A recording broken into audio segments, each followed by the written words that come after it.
Здравейте на всички! Днес ще снимам едно бързо видео на тема нови покупки. Мисля, че имам някои неща, които да ви споделя и ще ви бъдат интересни. Това нещо е натриев хипохлорид, спрейче, или на български казано белина. 0,05% е разтвора. Изпратен ми е от една дерматоложка в Италия. Обясних, че понякога след такова маска имам раздразнения на кожата. Обръщат се косъмчета, понякога стават рани, които стоят, те не са големи, но стоят дълго време и ме изнервят. Тя ми изпрати това, като първо трябва да напръскам кожата с него, чиста кожа, разбира се.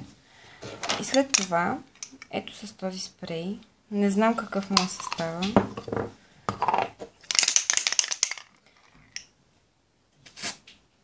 Когато го напръскаш, той направо се втвърдява. Става като пудра. Много интересен. Не знам, тук не съм виждала такъв. Не съм се интересувала, да е. Ще видя дали имат ефект, ще ги пробвам, но тъй като това е разтвор на белината, не е хубаво да си правите експерименти без да ви е предписано. Защото може да стане нещо страшно. Моята кожа не е толкова податлива. И за това ще пробвам, но вие никога не си правете експерименти с химикали върху себе си. Ходихме до ДМ. Това е за моя приятел. 0% алкохол, но пък има талк и остава бяло. И този дав, той също е оттам. Не знам дали е развален.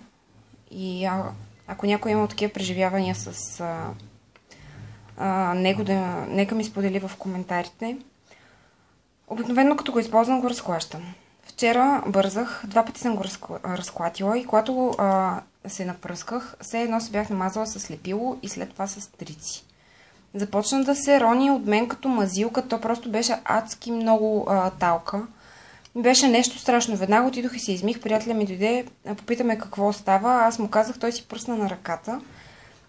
Той по принцип е чувствителна кожа. Пръсна си на ръката и станаха едни червени петна, които все още стоят. Все още стоят и не знам, аз до сега с дав не съм имала проблем. Знам, че има талга в тях, знам, че но чак такъв проблем не съм имала. Не знам дали е развален, не знам какво му е, но сега използвах на Рексона един с алоe вера, ми нямаше толкова много талка. Даже не си спомням изобщо дали имаше, оставаше ли бяло. С деликатен аромат и много ми харесва и не знам. Аз направо се стресирах от това, дето го видях от този дав. До едно квартално магазинче ходихме. Едно сапунче на All Nature си взех. С Анджелика и арганово масло. Олио. Не съм ги пробвала. И падна ми седим в пинк с кутия, но подарих и така и не ги пробвах. Нещо, от което съм доволна. Там имаше промоция на Буржуа 2 душ гела, като втория на цена 50 стотинки. Имаше различни комбинации и аз си избрах Поглезиме. Нежно мляко за баня, успокояващ аромат, мляко и цвят на череша, без парабени. Много ми харесва аромата им. Миришат ми на море. На нещо слънцезащитно за море и освежиме. Хидратиращ, освежаващ душ гел. Аква аромат, екзотични цветя, без парабени. Много ми харесват как миришат. Тази година се разминах с морето, но поддържам илюзията жива. Един интимен душ гел на Мил Мил, 500 мл за 3,80 беше. Знам, че изглежда ефтин на фона на Лактацит и Нивея и там и останалите. Но пък аз съм го ползвала и преди и бях доволна. Моята кожа не е чак толкова претенциозна, никога не съм имала проблеми. И затова си го взех и от същото квартално магазинче 2 лака на Perfect с дебела четка. Те не са като четката на... Четките не са като на... Golden Rose Rich Color. Да, но пак по-удобни са. Ето това е този блестящия. Нежен е, на мен много ми харесва. Айде фокусирай, няма значение. Може и върху друг лак да се използва, защото не е много наситен. И ми хареса, бяха по 2 лева. И там преди време в Пени гледах на Анджелика. Мисля, че така се произнася. Ето този с нар.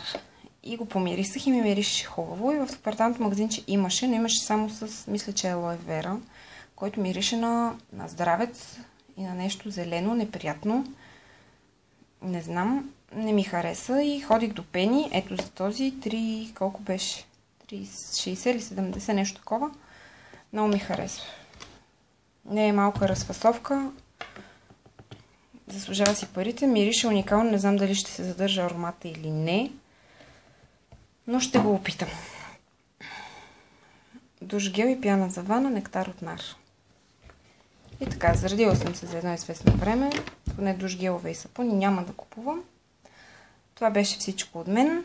Надявам се видеото да ви е харесало и до скоро.